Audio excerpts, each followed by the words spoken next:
Thank God you came. How many more days could I wait? Make plans with you, and I won't let them fall through.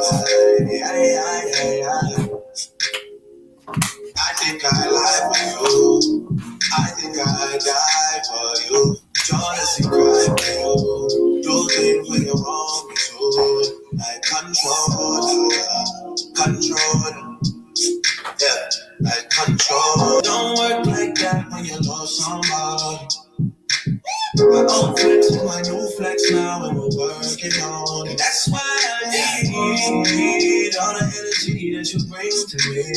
My last girl would tear me apart, but she never wanna split a thing with me. But when it comes to you, I think I'd lie for you. We've been told that when Europeans arrived, they found red-skinned natives with feathers and bows, that the indigenous people were all one shade, one language group, one stereotype.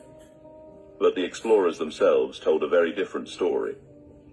The first Europeans to land on American soil wrote journals, letters, and reports, and many of those writings are still hidden in dusty archives, ignored by mainstream history. So what did they actually see? They saw black people, living in villages, organized in tribal nations, free. Spanish explorers in the 1500s documented tribes in Florida and the southeast with dark skin and woolly hair. Not slaves, not immigrants, natives. Hernando de Soto wrote about encountering powerful communities of dark-skinned people in Georgia. Early French traders along the Mississippi described meeting tribes that looked African, not Asian. Even Benjamin Franklin once commented that the complexion of many native tribes resembled that of the Africans. So why were these accounts erased? Because the people they described didn't fit the story that was being built. A story where black people came later, where they were outsiders, where they could be denied land, status, and voice, because they weren't original. If the world knew that black tribes had lived, traded, governed, and resisted on this land before Columbus, then the lie of "you don't belong here" would collapse. But it gets deeper. By the 1700s and 1800s, laws were passed to reclassify people. Tribes that were once recognized as native were suddenly listed in censuses as Negro, colored, or free person of color. Families who had lived on the same land for centuries lost everything, because the paper said they weren't Indian anymore. This wasn't just about racism. It was about removing legal claims to land. By rewriting who people were on paper, entire nations were erased with ink. Ask your elders. Ask your grandmother who said she was part Cherokee or Creek. She wasn't lying, she was remembering. But when she tried to get tribal status, the government told her she was black, not native, because the documents had been changed generations earlier.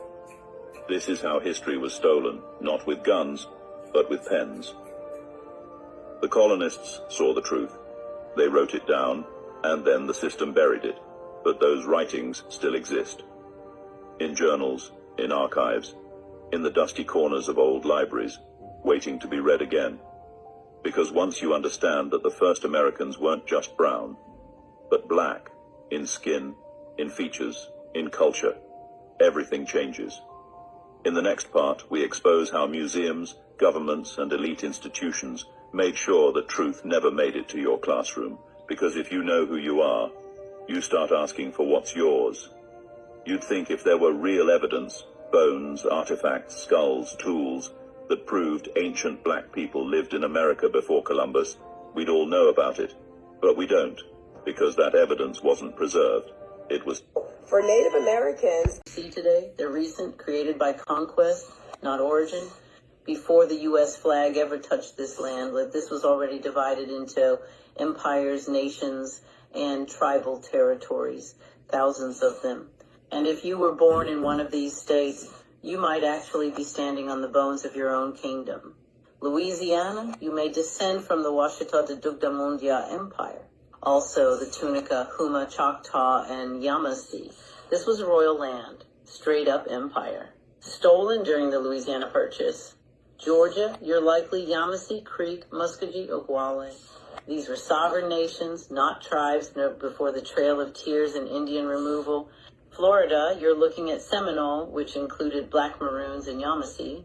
Also Calusa, Appalachia, and Miccosukee.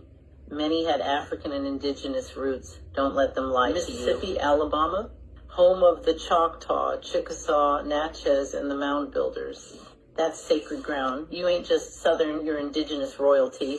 Texas, you might be Caddo, Tawakoni, Karankawa, or part of the Washita Imperial Stretch. Also some Black Seminoles and Comanches escaped here. South of North Carolina, you're likely Cherokee, Catawba, Yamasee, or Saponi. Many of them were reclassified as freedmen or colored, but they were nations.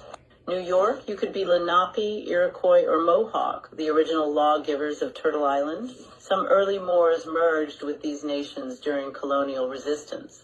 California, the so-called Black Indians of Cali were Tongva, Chumash, and Washoe. They don't teach that the West Coast had melanated tribes, so no, you're not just Black. You're not just African American. You're indigenous to the land. You're royalty from the soil.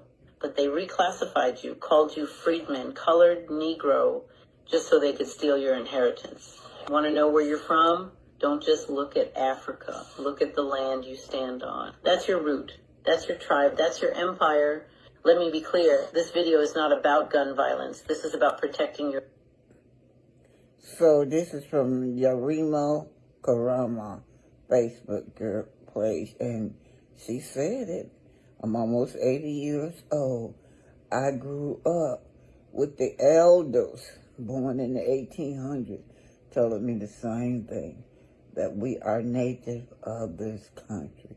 We were always here. We were here first. So, Black Americans were called Indians first, and then India became India in 1858. This doesn't make sense. How could Christopher Columbus call American Indians as Indians if they technically didn't exist yet? Like, what's going on, bro? At this point, I think they created all these other countries to hide the truth and rewrite history. Like Egypt and Israel. Like, they were created in the 1950s. They're not even the original people. The Bible was talking about people and landmarks in the United States. But they renamed all the stuff over there as the stuff from the Bible. They're trying to hide everything. So, Black Americans were called Indians first. Changed your great-grandma from Indian to colored overnight. This is the 1921 Virginia Racial Integrity Act. They called it record-keeping. I call it identity theft. Look closely, or before this law, census records list entire families as Indian. The next census? Same names now marked Negro or colored. The law forced clerks to reclassify anyone without one drop of European blood as non-Indian, even if their family had lived on that same land for centuries. Birth certificates, marriage licenses, school rolls, every document was altered. And it wasn't just Virginia. Other states passed similar laws, all using paper genocide to erase melanated indigenous nations from the records, tribe by tribe, family by family. This wasn't a mistake. It was the blueprint for erasure. Once your legal identity changed, you lost land rights, treaty benefits, and your place in history. By the time your children were grown, the official story said your people never existed at all. Hit that plus button so you can follow the case, because we've got more names to clear.